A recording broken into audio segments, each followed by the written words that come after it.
વડોદરા શહેરના દીનદયાળ ઉપાધ્યાય ઓડિટોરિયમ ખાતે યોજાયેલી પ્રોએક્ટિવ એબેક્સ નેશનલ સમર કોમ્પિટિશન 2026માં સમગ્ર ગુજરાતમાંથી આશરે 400થી વધુ વિદ્યાર્થીઓએ ઉત્સાહભેર ભાગ લીધો હતો।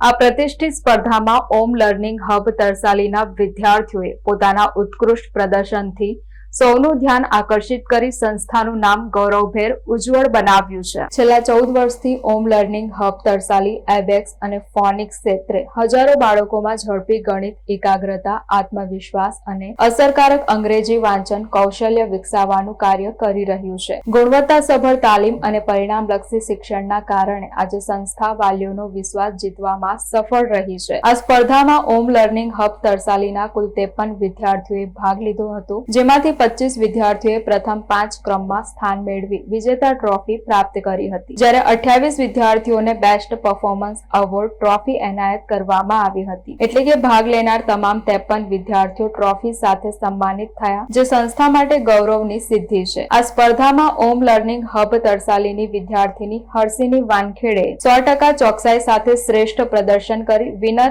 એવોર્ડ પોતાના નામે કરીને સંસ્થાને વધુ એક ગૌરવપૂર્ણ સિદ્ધિ અપાવી છે। આ ભવ્ય સફળતા વિદ્યાર્થીઓની મહેનત, વાલીઓના વિશ્વાસ અને ઓમ લર્નિંગ હબ તરસાલીના અનુભવી શિક્ષકોના સમર્પિત માર્ગદર્શનનું પરિણામ છે। સંસ્થા ભવિષ્યમાં પણ બાળકોને રાષ્ટ્રીય અને આંતરરાષ્ટ્રીય સ્તરે શ્રેષ્ઠ પ્રદર્શન માટે સતત પ્રોત્સાહિત કરતી રહેશે। આ ઉપરાંત ઓમ લર્નિંગ હબ તરસાલીના વિદ્યાર્થીઓ વેદાંત ચૌધરી, જેનિલ પટેલ, ધૈર્ય પરમાર, ધ્રેય પટેલ, દિયા પટેલ, આંસી પટેલ, હાર્લી સોલંકી, કૃષ્ણા સોલંકી, હર્ષ શર્મા, ઉત્કર્ષ પાટીલ, ધ્વેન સોનાવણે, સાત્વિક સિંહ, એસ આશ્રિથા, કર્ણરાજ સિંહ ગિલ, જેનિલ કે પટેલ તેમજ નેયા પટેલ, તિલક પારેખ, સમાયરા પોરવાલ, આધ્યા ઠાકુર, દર્શન પટેલ, આ સાથે જ મેશવા પટેલ, શ્રીનિકા દાસ, સેજલ પાટીલ, કશિશ કોલ્ટે અને ડિમ્પલ પરદેશીએ વિજેતા તરીકે ટ્રોફી પ્રાપ્ત કરીને ઓમ લર્નિંગ હબ તરસાલીનું ગૌરવ વધાર્યું છે।